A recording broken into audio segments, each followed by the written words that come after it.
हमारा next topic है domain and range.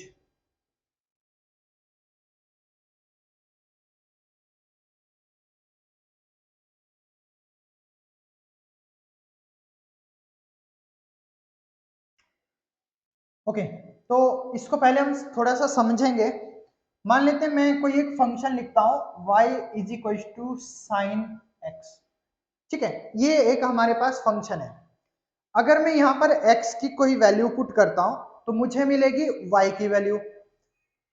यहाँ पर अगर मैं y इज इक्वल टू मान लेते हैं मैं साइन की वैल्यू पुट करता हूं पाई बाय 6। ठीक है, तो मुझे y की वैल्यू क्या मिल जाएगी, साइन पाई बाई 6 कितना होता है, हाँ 1/2। तो y की वैल्यू मुझे मिल गई कितनी, 1/2। ठीक है, तो अब देखिए यहां पर हम एक दो चीज नोट करेंगे। जैसे कि मैंने ये एज अ इनपुट दिया है किसी फंक्शन में, क्या दिया, इसको इनपुट दिया है। ये फंक्शन में कोई इनपुट मैंने दिया है और इस इनपुट का ये जो मुझे मिला है इसको क्या बोलेंगे हम, आउटपुट। ये हमारे पास आउटपुट है। अब देखिए जितने भी सारे इनपुट हम यहाँ पे डाल सकते हैं उन सबको हम क्या बोलते हैं, डोमेन बोलते हैं। और जो यहाँ पर इनपुट की वजह से जो हमें आउटपुट मिलता है वही हमारे पास क्या हो जाता है, रेंज हो जाता है। यानी हमारे पास डोमेन क्या है, domain means set of all possible values that qualify as input to a function। यानी किसी फंक्शन में वो सारी वैल्यूज जो हम एज अ इनपुट डाल सकते हैं उन सबको हम क्या बोलते हैं, उन सबको हम उसका डोमेन बोलते हैं। और इसी तरीके से रेंज क्या हो जाता है, रेंज वो जो उससे हमारे को आउटपुट मिलने वाला है। ठीक है, यानी सेट ऑफ ऑल आउटपुट्स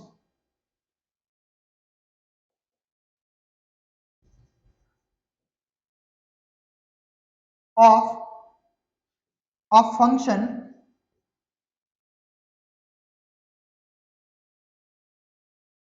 उसको हम क्या बोलेंगे, रेंज बोलेंगे। ठीक है, तो हमें यहां पर समझना है कि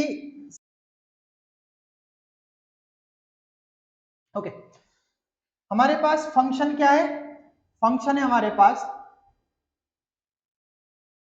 मान लेते हैं हमारे पास sine x, cos x, tan x,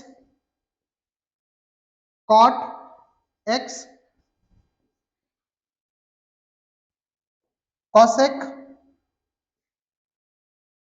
x and sec x. ये सब हमारे पास फंक्शन है। अब हमें देखना है इनके लिए कि रेंज क्या रहेगा और डोमेन क्या रहेगा। तो अगर हम साइन की बात करते हैं तो इसके लिए डोमेन हमारे पास, इसके लिए डोमेन रहता है all real numbers.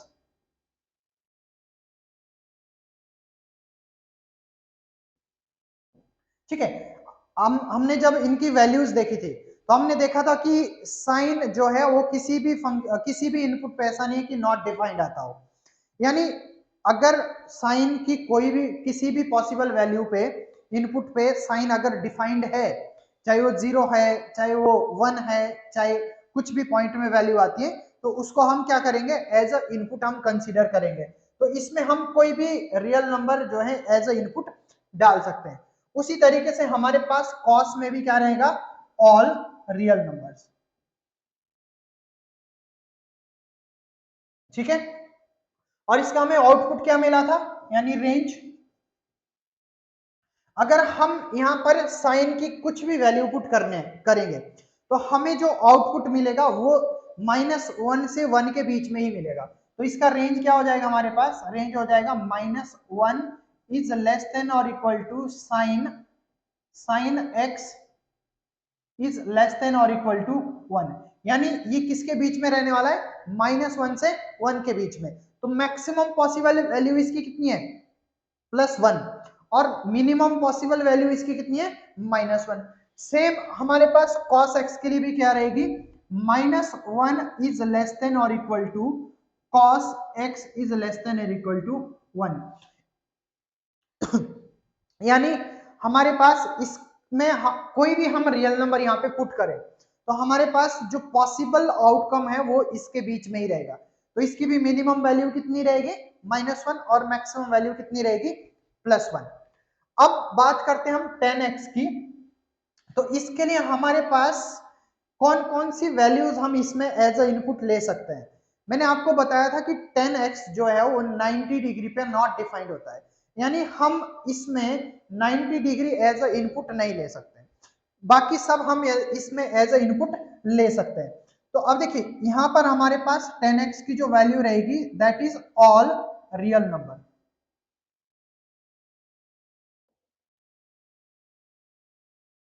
All real numbers,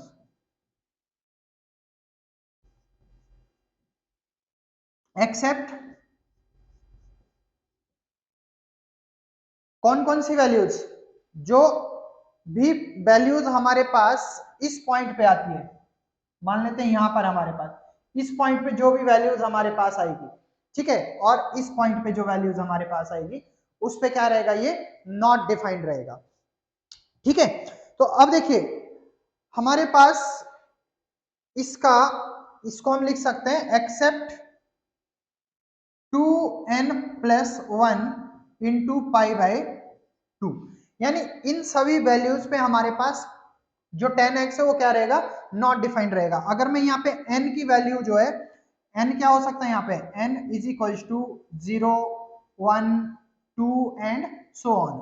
अब देखिए अगर यहाँ पे मैं 0 पुट करता हूँ तो π/2, 1 पुट करता हूँ तो 3π/2, तो इन सभी वैल्यूज पे क्या रहता है, 10 जो है वो नॉट डिफाइंड रहता है। अब इसका रेंज क्या रहेगा, रेंज तो रहेगा इसका -इन्फिनिटी से इन्फिनिटी तक, ठीक है। अब देखिए नेक्स्ट आता है हमारे पास cot x, cot x में भी क्या रहेगा, ऑल रियल नंबर्स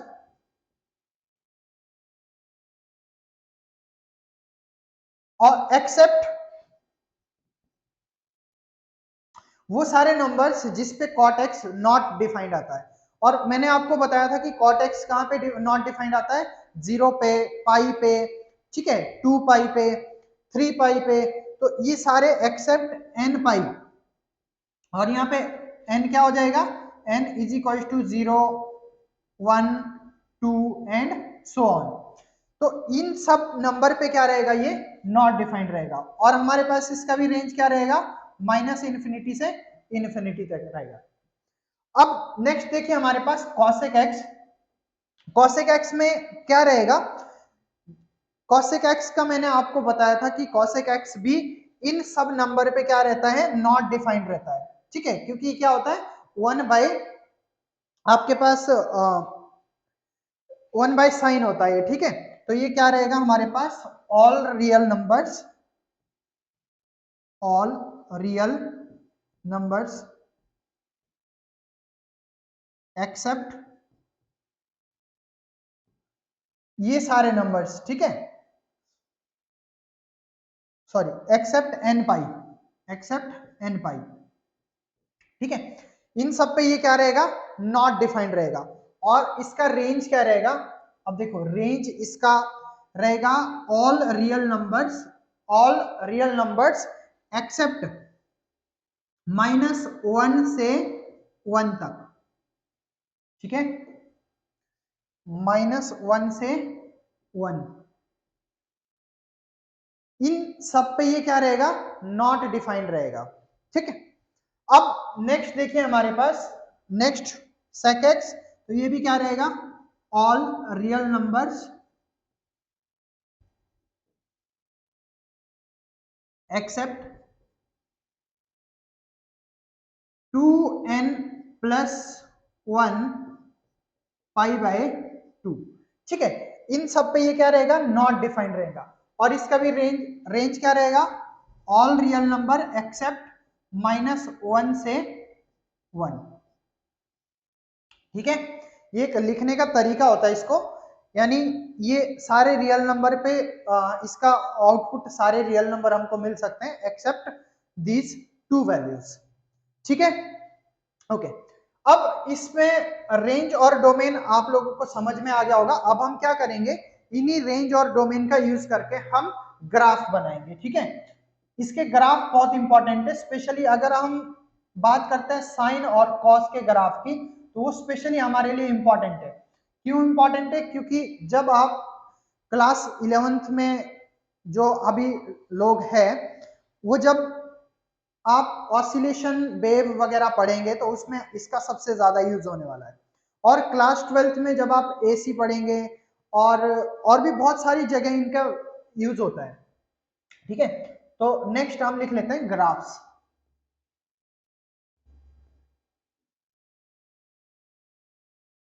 सबसे पहले देखते हैं साइन एक्स का ग्राफ कैसे बनता है। ठीक है, अब हमें एक चीज पता है कि साइन एक्स के लिए इनपुट ऑल रियल नंबर्स रहते हैं और आउटपुट क्या रहता है, -1 से 1 के बीच में रहेगा। ठीक है, तो अगर मैं इसको y ले लेता हूं और इसको क्या ले लेता हूं, x ले लेता हूं। ठीक है, तो अब देखिए यहां पर हमारे पास x की y इज इक्वल टू, मान लेते हैं ये फंक्शन है हमारे पास। तो अगर मैं यहाँ पे x की कोई भी वैल्यू पुट कर सकता हूं, मैं x की तो कुछ भी वैल्यू ऑल रियल नंबर में पुट कर सकता हूं यहाँ पे, लेकिन आउटपुट y की वैल्यू कहां मिलने वाली है मुझे, सिर्फ -1 से 1 के बीच में मिलने वाली है। ठीक है, तो हमारे पास ये मिलने वाली है 1 से लेकर -1 के बीच में मिलने वाली है। ठीक है, ये चीज हमें पता है पहले से। अब देखिए साइन 0 पे क्या होता है, 0। साइन 0 पे क्या रहता है, 0। ठीक है, और साइन π/2 पे कितना रहता है, 1। तो इसका ग्राफ कुछ ऐसे बनने वाला है।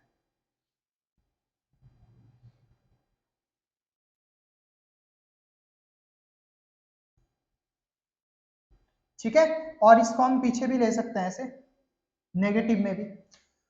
अब देखिए अगर हम यहां पर देखें तो ये हमारे पास पॉइंट होगा 0, ये π/2, और ये हो जाएगा हमारे पास पाई पे अगेन 0 हो जाता है। ठीक है, और ये कितना हो जाएगा हमारे पास, ये हो जाएगा हमारे पास 3π/2, और ये हो जाएगा हमारे पास 2π। और सिमिलरली यहाँ पर भी हमारे पास क्या हो जाएगा, यहाँ पर -π/2 और ये -3π/2, इस तरीके से। तो ये हमारे पास क्या हो गया, साइन का ग्राफ हो गया। ठीक है, यहीं पर मैं आपको कॉस का ग्राफ भी बताऊंगा, y इज इक्वल टू अगर कॉस x है, क्योंकि आपको इन दोनों के बीच में थोड़ी सी सिमिलरिटी पता होनी चाहिए। ठीक है, तो अब देखो यहां पर कॉस का अगर हम ग्राफ बनाएंगे तो हमें एक चीज तो पता है कि कॉस के लिए जो आपका इनपुट रहने वाला है वो क्या रहने वाला है, ऑल रियल नंबर्स रहने वाला है, और आउटपुट क्या मिलने वाला है हमको, -1 से 1 के बीच में मिलने वाला है, यानी 1 से -1 के बीच में रहने वाला है आउटपुट इसका। ठीक है, तो कॉस का ग्राफ कहां से शुरू होता है, कॉस का ग्राफ थोड़ा सा पीछे से शुरू होता है, यानी ये 0 पे कितना रहेगा, 1 रहेगा, इस तरीके से, इस तरीके से कॉस का ग्राफ रहेगा। तो ये 0 पे कितना रहता है, 1, ये कितना हो जाएगा यहाँ पे π/2, अगेन 3, सॉरी, ये हो जाएगा हमारे पास पाई, और ये हो जाएगा हमारे पास 3π/2, और ये हो जाएगा हमारे पास अगेन 2π।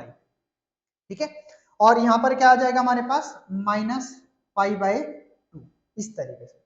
अब देखो इनके बीच में जो डिफरेंस है, फिजिक्स में हम इस डिफरेंस को क्या बोलते हैं, फेज डिफरेंस बोलते हैं।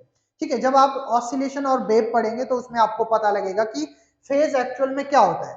बट यहाँ पर अगर हम ग्राफ से देखें तो इनके बीच में π/2 का फेज डिफरेंस है, यानी ये जो ग्राफ है साइन का ग्राफ है, कॉस का ग्राफ कहां से, π/2 पहले से स्टार्ट हो रहा है। ठीक है, तो अब देखते हैं हमारे पास टेन और कॉट के ग्राफ। ठीक है, तो देखिए हमारे पास y is equal to 10x और y is equal to cot x, इसके लिए हम ग्राफ बना रहे हैं। तो देखो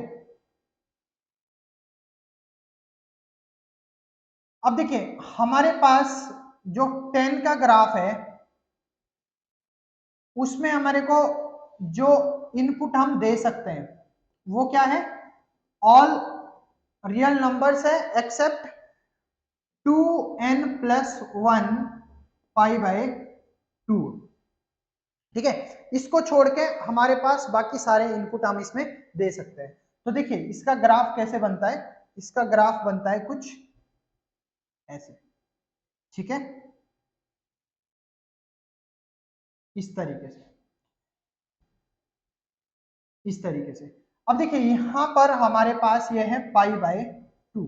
यहां पर देखिए पाई बाय 2 पे ये ऑलमोस्ट क्या हो जाता है, स्ट्रेट हो जाता है, यानी नॉट डिफाइंड आता है, इन्फिनिटी की तरफ जाता है। ठीक है, उसी तरीके से हमारे पास ये हो जाएगा, हमारे पास पाई, ये हो जाएगा हमारे पास 3 पाई बाय 2, ये हो जाएगा हमारे पास 2 पाई, यानी 3 पाई बाय 2 पे अगेन ये क्या करता है, इन्फिनिटी की तरफ जाता है। इतनी बात समझ में आ गई। अब देखते हैं हमारे पास नेक्स्ट जो ग्राफ आता है दैट इज कॉट एक्स। ठीक है, कॉट का जो ग्राफ हम बनाएंगे इसके लिए भी हम क्या करेंगे, एक ये x और ये y। ठीक है, अब इसके लिए भी हमें थोड़ा सा कुछ इस तरीके से लेना पड़ेगा। देखो कॉट x का जो ग्राफ बनेगा वो कैसे बनेगा, कुछ ऐसे बनेगा।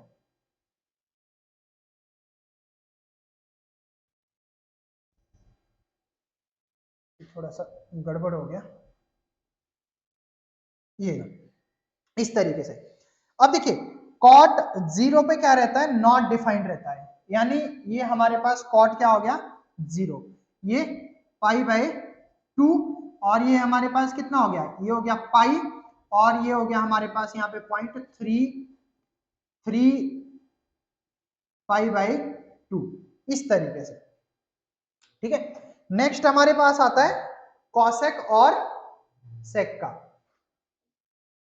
y is equal to cosec x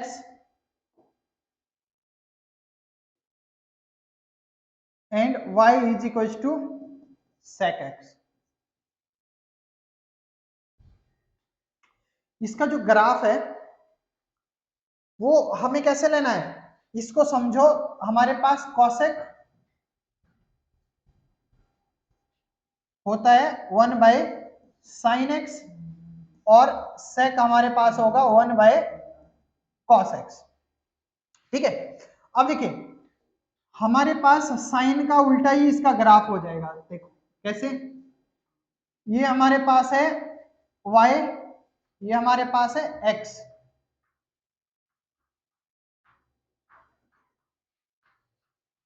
ठीक है,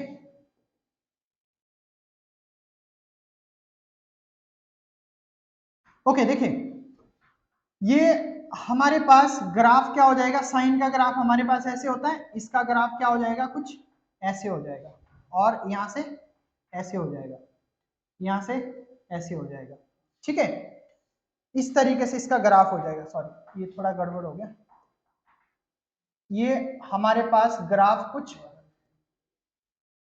ऐसे हो जाएगा, ये ग्राफ ऐसे हो जाएगा, अगला ऐसे, और उससे अगला ऐसे।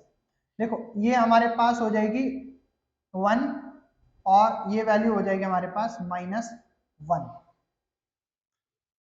ठीक है, अब देखिए ये वैल्यूज यहां से स्टार्ट होगी, यहां से ऊपर की तरफ होगी। ठीक है, और ये वाला जो पॉइंट होगा ये कितना होगा, पाई बाय 2, ये हो जाएगा हमारे पास पाई, ये अगेन कितना 3 पाई बाय 2, ये 0, और ये हमारे पास अगेन 2 पाई। इसी तरीके से हमारे पास जो सेक का ग्राफ बनेगा वो किस तरीके से बनेगा,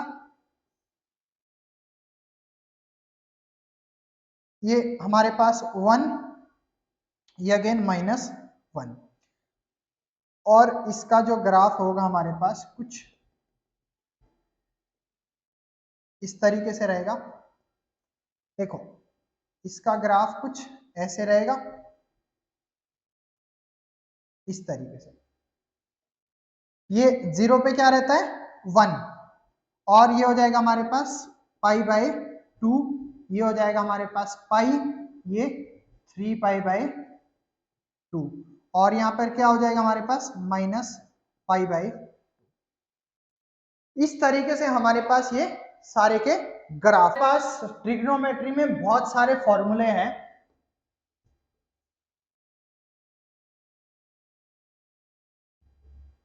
ये आपको याद होने चाहिए, क्योंकि इसी से हम बाकी सारी ट्रिग्नोमेट्रिक वैल्यूज निकालेंगे। फॉर एग्जांपल मान लेते हैं कि आपको साइन 30 डिग्री तो पता है, ठीक है, आपको 60 डिग्री भी पता है, साइन 60 डिग्री भी पता है, लेकिन अगर मान लेते हैं कि आपको साइन 75 निकालने को दिया गया, आपके पास कहीं पे एंगल कितना आ गया साइन 75। अब आप बोलोगे कि सर आपने तो साइन 75 हमें बताया ही नहीं है, इसकी तो हमें वैल्यू ही नहीं बताई है, ठीक है। तो हम अब कुछ फॉर्मूलाज यहां से डराइव करेंगे जिससे हम किसी भी एंगल की वैल्यू निकाल सकते हैं, ठीक है। तो इनको शुरू करते हैं हम लोग, एक एक करके सारे फॉर्मूलाज हम शुरू करेंगे, ठीक है। तो सबसे पहले कुछ साइन और कॉस के आपके पास साइन और कॉस के कुछ फॉर्मूलाज हैं जो आपको याद होने ही चाहिए। ये सारे फॉर्मूलाज आपको याद करने पड़ेंगे, उसके बाद बाकी के सारे फॉर्मूलाज में इन्हीं फॉर्मूलाज से डिराइव करने आपको बताऊंगा। तो उसमें सबसे पहला फॉर्मूला हम लिखेंगे कॉस ए प्लस बी। आप कुछ भी ले सकते हो, कॉस एक्स प्लस वाई ले सकते हैं, ठीक है, मैं ए प्लस बी ले रहा हूं। तो देखो कॉस ए प्लस बी का जो फॉर्मूला रहता है वो क्या रहता है, cos A cos B minus sine A sine B, ठीक है। दूसरा कॉस ए माइनस बी, तो देखो इसमें क्या रहेगा cos A cos B plus, यहां पर क्या हो जाएगा plus sign A sine B, ठीक है। इसी तरीके से हमारे पास नेक्स्ट लिखते हैं साइन साइन ए प्लस बी, तो क्या हो जाएगा हमारे पास sign A cos B plus cos A sine B, ये हो जाएगा। इसी तरीके से हमारे पास जो फोर्थ रहेगा वो रहेगा साइन ए माइनस बी, इसको हम क्या लिख सकते हैं sign A cos B minus cos A sine B, ठीक है। ये चारों फॉर्मूलाज बहुत ज्यादा इंपॉर्टेंट है, ये आप लोगों को चारों के चारों याद होने चाहिए। अब इन्हीं सारे फॉर्मूलाज से हम बाकी के फॉर्मूलाज जो है वो डिराइव करेंगे। फॉर एग्जांपल हमें बोला गया है कि आपको डिराइव करना है फॉर्मूला cos 2 थीटा के लिए, ठीक है, cos 2 थीटा। नेक्स्ट लिख लेते हैं हम cos 2 थीटा। तो अब देखिए इसको कैसे करेंगे हम, हमें पता है कि cos a प्लस बी का फॉर्मूला हमें पता है कितना होता है cos a cos b minus sine A sine B, ठीक है। अब अगर हम यहां पर a is equal to B is equal to theta put कर लें तो क्या हो जाएगा हमारे पास a प्लस बी क्या हो जाएगा cos 2 थीटा हो जाएगा ये। अब यहां पर क्या हो जाएगा cos theta into cos theta, तो cos स्क्वायर थीटा माइनस ये क्या हो जाएगा साइन स्क्वायर थीटा। तो ये हमारे पास एक फॉर्मूला आ गया किसका, cos 2 थीटा का। इसी तरीके से अगर हम इसको थोड़ा सा और मॉडिफाई करें तो इस cos को मैं क्या लिख सकता हूं, 1 minus sine square theta minus sine square theta, ये हो जाएगा। cos को मैं क्या लिख सकता हूं, आपको याद होना चाहिए sine square x plus cos square x is equal to 1 होता है। तो यहीं से मैंने ये लिया है। अब देखिए क्या हो जाएगा हमारे पास, ये हो जाएगा हमारे पास 1 माइनस 2 साइन स्क्वायर थीटा। तो हमारे पास कॉस 2 थीटा का एक फॉर्मूला ये भी हो जाएगा। ठीक है, इसी तरीके से